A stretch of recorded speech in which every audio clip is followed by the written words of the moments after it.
In honor of Mission Impossible coming out this weekend, I thought I would make a quick tier list talking about a few different TV shows that eventually got turned into movies. Let's go ahead and start off at that bottom, the F tier. So down here, we're going to start off with The Munsters, which is one of the worst movies I've ever seen. Watched it last year. I don't know how in the world a movie that was made in like 2022 has worse production value than a show that was made like back in the 60s. Now, when I say this is one of the worst movies that I've ever seen, of course I'm talking about like actual movies with a budget that came from like an actual studio. I do not know what in the world Universal was thinking on this one. The F tier is also going to have Avatar: The Last Airbender in it. Man, this movie is so bad that even as somebody who is not really into the show, like I've seen some of it, but not all of it by any means, this movie is just bad. It isn't because it's a bad adaptation, it's just bad. And then finishing out that F tier is going to be Masters of the Universe, the He-Man movie starring Dolph Lundgren. This suffers from one of those really common things that happened like back in the 80s and in the 90s, I guess even today, right? You take a character in a cartoon, takes it in a fantasy realm, and then you just put them in the real world. It's way cheaper. You don't have to build all those fancy sets and everything. So the only redeeming thing from this movie is Frank Langella as Skeletor. He's just like out of control. Like, I love it. We can get up to the D tier now. Movies that I at least find at least a little endearing. Mr. Magoo is going to be the first one. This is not the only time Leslie Nielsen is going to be on this list. Mr. Magoo is this blind guy who just bumbles around. I've talked about him before on another video that I put out, but the thing about this movie that will always crack me up is the fact that his portrayal as a blind person was so, like, just offensive that they had to put a disclaimer in there to be like, hey, this is not what it's really like. Blind people can actually, like, live in the world and not be like this, and that's just so funny. Brendan Fraser is Dudley Do-Right here, right in the success of another movie that's going to be on this list. He's a Canadian Mountie. The movie does have Alfred Molina as Snidely Whiplash, the bad guy in it. He's having some fun. He saves it a little bit for me, but not nearly enough for it to go any higher on this list.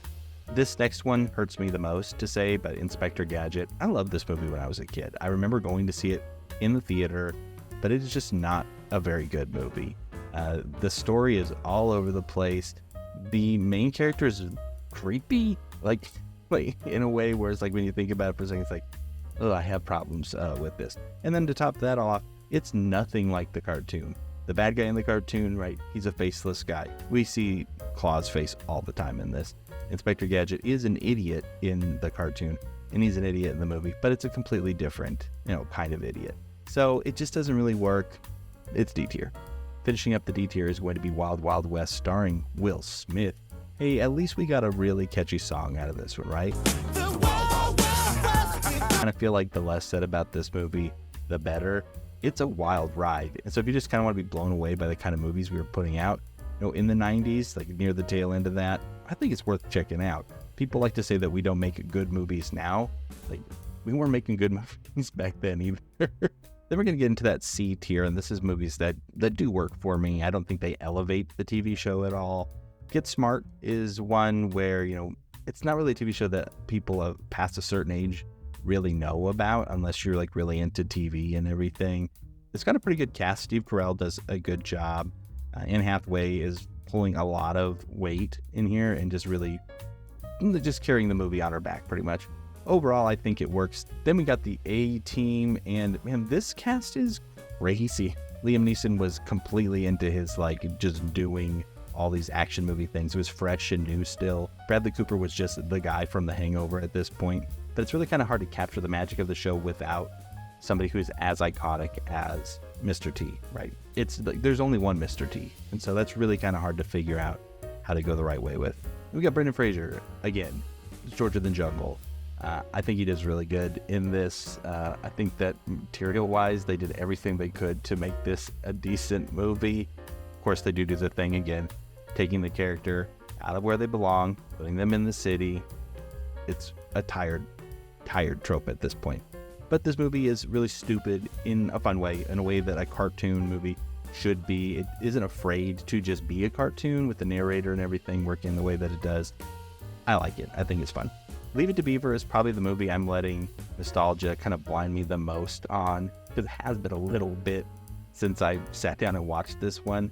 But when it comes to like turning a sitcom from TV into a movie, I think this does a decent job at kind of, keeping the spirit, keeping, the time period and everything all the same without like kind of undermining it by being insincere or anything like that. It's just about like this little kid and, how he kind of messes stuff up all the time. So it's all right. And then finishing out that C tier is going to be Chip 'n Dale Rescue Rangers. Very recent movie. Goes the opposite direction of Leave It to Beaver, right? It is very just kind of tongue-in-cheek, poking fun at the original material. It is an adaptation in that it's like, the show existed in the universe of the movie. I think it's definitely funnier and smarter than most people thought it was going to be when they heard that it was coming out. And a lot of the jokes land, which I think is important when you're watching a comedy, right? B tier is going to start off with Miami Vice. It's not a show that I have a lot of memories of. I know I've seen some of it, but, for me, it's a whatever. The movie just kind of really oozes like being cool, but it thinks it's cool, which kind of makes it not too cool. I don't know. It just really is trying hard. Now, Dora the Explorer being as high as it is might seem a little crazy to people who haven't seen it. But I'm just going to say, man, this movie, again, is way better than it has any right to be. It works as like a kid's adventure movie. It works as like a comedy. It works as, again, this adaptation where you're getting the parts from the show and you're seeing how they're playing out and coming in. I think it works. Lost in Space is not perfect. But for me, it belongs up here in the B tier. I think that for the time, it was just pretty cool. Like, I was a kid when this movie came out, and I remember thinking that the robot looked awesome, and I thought that Joey from Friends looked awesome in it, and the spider stuff was all scary. I've talked about Agent Smith turning into a giant spider monster before as like a really scary thing. This movie, it's just burned into my memory. For me, I can't put it any lower, but rightfully, I don't think I could put it any higher either. Now, I love the live-action Flintstones movie. It's probably like when in just like keeping true to a cartoon, probably the best movie that has ever come out. Like, the sets look fantastic. All of the practical effects with the dinosaurs and all the the other animals and everything, so cool. The cars manage to look like they actually are working the way that the Flintstones try to make them look, which is silly, obviously. But the fact that it works in the world, it's really, really cool that they managed to pull that off. I think all of the casting in it is like so spot on and perfect. The only one that doesn't quite work for me is Rosie O'Donnell as Betty, but I think that she's definitely good enough, and it's not really at this point a distraction. Back then it was way more like, that's a famous lady who's on TV all the time. Now, for something that was like completely like faithful to like one that's really poking fun at the source material, the Brady Bunch movie is just completely destroying that whole show and referencing so many little things. I don't know how well this movie would play for somebody who doesn't really even understand who the Brady Bunch is. I think you have to know for it to play. I'd have to watch this with somebody who doesn't know. But if you do at all, it is so good. Then finishing out the B tier, we're going to put Batman 1966. Now, it is, of course, based on a comic book, but it's really based on that show. I think that as a version of that show, it's the best version of it. You watch this movie, you've seen the best that the show is going to show you. You get the best villains in it. You get tons of gadgets and stuff. Like, pretty much the big things that people remember from the show are from the movie. Shark repellent, right? That's from the movie. If you're big into Batman at all and you haven't had the chance to watch this movie, you need to watch it. It just completely just takes all of the seriousness out of Batman and just lets you be able to say like, oh yeah, it can be silly but still be good, which I think is really important when it comes to watching like this comic book stuff and everything. Is, hey, it's not serious and it can be good when it's not serious too. It doesn't wreck it when people make a joke out of it. And then coming up into the A tier, we're going to get to The Equalizer. It's a great action movie. I think that there's a reason that it's been as successful as it is, and that they've got one sequel done already. They're doing another one. Obviously, it's kind of doing a lot of things that you couldn't do on TV back when this show came out, when like in the levels of violence and language and all that stuff. Charlie's Angels is going to be up there in A tier as well. I think that this is such a movie of its time. Like, obviously they tried to remake it again, and that did not work. But this first one here, very popular, and its sequel as well.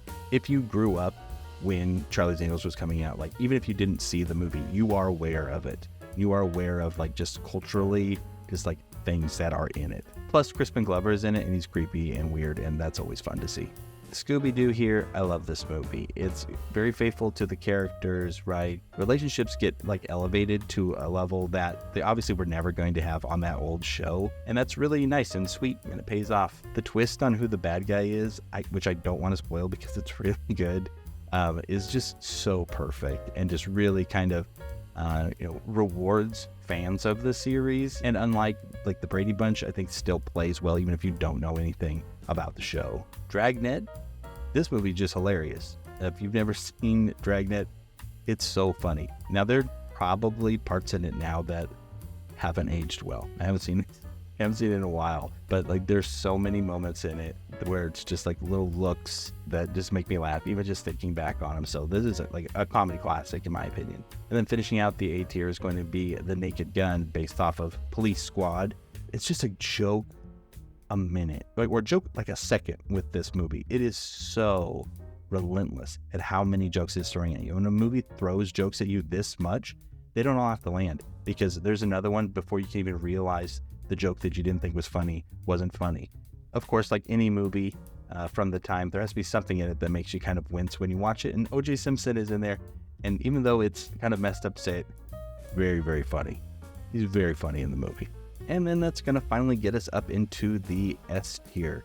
Start off with the Addams Family. Again, the casting in this is so good.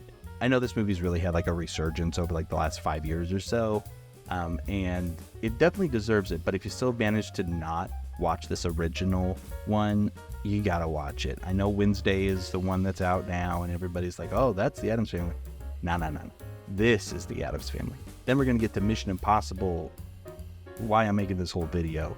It is insane how this ties into the old show. I might have to make a video just kind of talking about that big twist in the first movie. But this has really gone on to just be a very successful franchise that, in my opinion, is just all bangers. They're all great. Second one, maybe not, but every other one is just so good. The movie series itself is just really out of control, and really just mostly because Tom Cruise is going and doing these insane things and like setting up these stories that are actually fun to follow, and you see the stakes and you kind of know what's going on, which is really kind of different for the spy genre. I know there are people out there that just don't like Tom Cruise, but I think that the quality of these movies is like, you just got to get over it. Go see that movie. Now, I think like even better as like an adaptation, and I'm going to put 21 Jump Street up here. Who would have thought, right? I mean, now look back, Lord and Miller involved. We should have seen it coming. Of course it's going to be good. But this movie, and then its sequel, 22 Jump Street, I think even better than the first one. The whole idea of these cops going undercover into a high school to try to solve a crime, with really just tackling how ridiculous the whole idea of it is, and just how the story just gets out of control, and this whole plan that they're trying to stop is just so ridiculous. And then how all of that plays into the sequel even more so. And then the best like mid-credit scene, I think, in any comedy ever in the second one. So good. And then, in my opinion, the best adaptation of a TV show into a movie is going to be The Fugitive. It's so perfect. It's just such a good chase movie. The performances in it are incredible. Tommy Lee Jones got nominated for an Academy Award in this, and rightfully so. He is out of control at like how good he is in this movie. So much so that like he got a sequel. Right? He got the sequel, not the main character, him, the secondary character. He got the sequel. They do a really good job of really kind of building out like the basic plot of the show, but yet still also making sure to fit everything in a way that doesn't feel like it's too overcramped. I say this a lot, and I've said it in this video even, but if you have not seen The Fugitive, you are missing out. You need to watch it. It's such a good movie for its time, but I think also just in like perpetuity, it's a good movie. And that is going to be the end of this list. Let me know below, what's your favorite movie that is based on a TV show? I'd love to hear about ones, especially that I didn't think to put on this list or that I just didn't put on the list, because there are a ton of them. If you did like this video, don't forget to like and subscribe. It really helps out and just kind of getting the word out for the channel. I really appreciate that. You take care. We'll see you next time.